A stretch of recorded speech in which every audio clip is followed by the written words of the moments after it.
Hello, ladies and gentlemen. I'm going to be showing you on Photopea how to use the Move tool with the Auto Select and Transform tool and control options, which you can turn on and off at your will. And I'm going to now go over here and on my Move tool, I'm basically use Auto Select.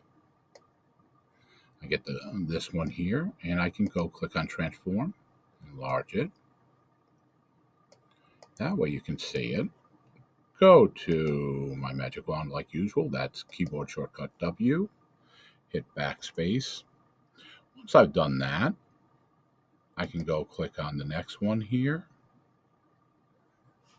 I will do select deselect.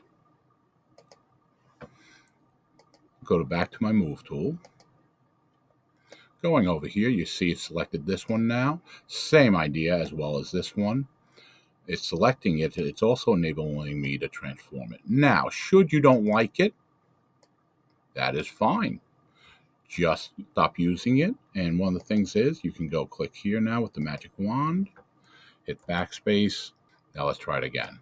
Okay, so now I can go back over to my move tool. Once again, select it, and you can see something like the apple here would be much easier to do enlarge. But I would have to get rid of these here. Start selecting others.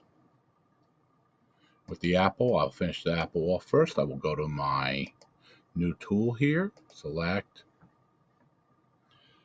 backspace, and since I can't see everything, I'm just going to move it on up so I can see the remainder of it. Control plus and continue. If it's giving you a headache, don't use it. Turn it off. It's the best advice I can give you. Sometimes it doesn't work well when you've got many layers. You will select the wrong layer and you won't be happy. That's all, folks.